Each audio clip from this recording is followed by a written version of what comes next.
The woman with Jamar Clark, the night police shot and killed him, is telling her story in a WCCO exclusive. She says the investigator's description of her role that evening is wrong. She was not dating Clark, and there was not a domestic dispute. Page 622 of the investigation of the shooting of Jamar Clark. Sergeant Valila, with the interview of Rayann Hayes, the woman in the video. This sentence right here. I asked Hayes about calling the paramedics for her injuries. When they were bringing her outside to the ambulance, she pointed out the male responsible for causing her injuries. Hayes acknowledged telling the paramedics this. I asked her who she told was responsible for causing her injuries, and she stated she told them the guy standing in front of the building.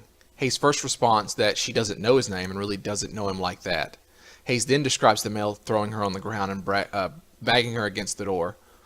I asked Hayes to describe the male. She told me he is black and the one with the dreadlocks, short in height, dark complexion, and then told it was Jamar Clark, ages middle 20s. I didn't call him and say, come and shoot him, or none of that. They have no reason to come combative at all, because they didn't get a call like that, not from me. And that night, Rayann Hayes is worried for her safety, so she didn't want her face shown. She spoke today with WCCO's Reg Chapman. Jamar Clark was present with his girlfriend, Rayann Hayes. just because you're with somebody does not mean you're dating them. From the very beginning of Mike Freeman's press conference, Rayann Hayes disputes the narrative. She says she was never in danger from Jamar Clark, the man she calls a friend, not a boyfriend. No dispute, no domestic, none of that. Hayes says the night Clark was shot, they were at a party on Plymouth Avenue. She says she tried to get in the middle of an argument and got hurt in the process. I twisted my ankle, I fell and hit the side of the door thing and busted my lip.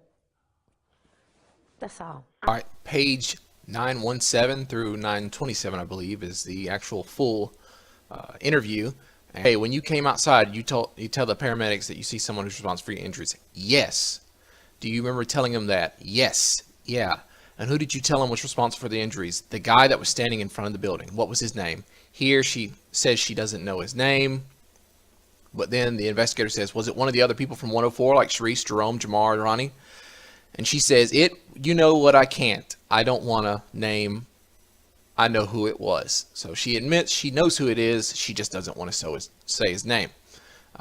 Continues on, what does he look like? Well, he had dreadlocks, short black guy with dreadlocks. And then the investigator asked this, because he was saying that you're his mother.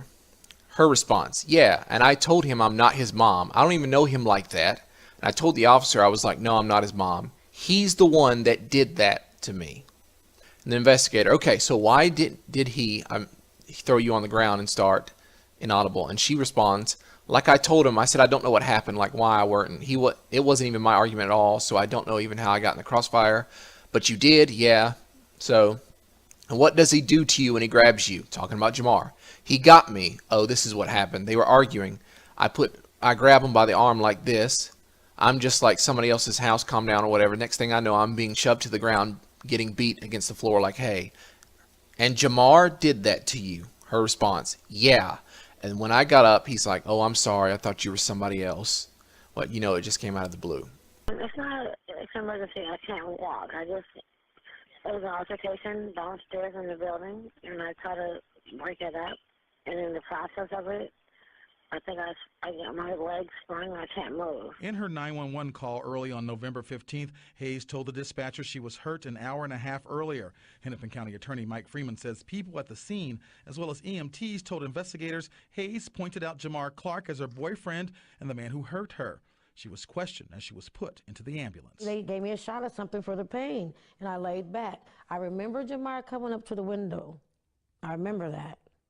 And I remember ambulance guys saying, oh, he's trying to break it. I'm like, no, he's not. He's just trying to help me. Okay, so, and then as the paramedics are bringing you out of the house, you tell them and point out Jamar is the person that did this to you, right? Yeah, okay, they put me in the back of the paramedics, the ambulance.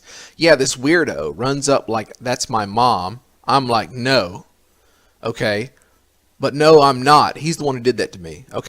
Does he try to come inside the ambulance with you? Yeah, it was really weird. Like, I don't even know this guy. Like, that, would he go? I'm you, mom. He texted me, and so I didn't really understand what his motives was. Hayes says the last thing she remembers is seeing Clark's face as the ambulance doors closed. She says she did not know Clark was shot and killed until 2 days later. You're taking the focus off of you guys letting these officers go and trying to put it on me. If this would have never happened, this would have never happened. Bull crap. Why now? Why come forward now? Because I'm tired of the rumors.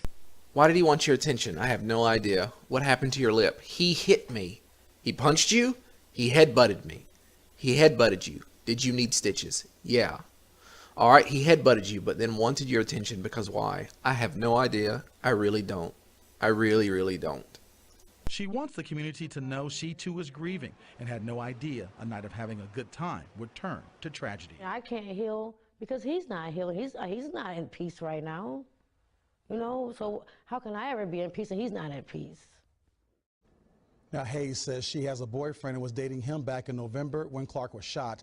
She says Clark was just a friend she liked spending time with and says rumors of a relationship are just that, rumors. Hayes says she believes in her heart Clark should be here today. She says he did not deserve to die the way that he did.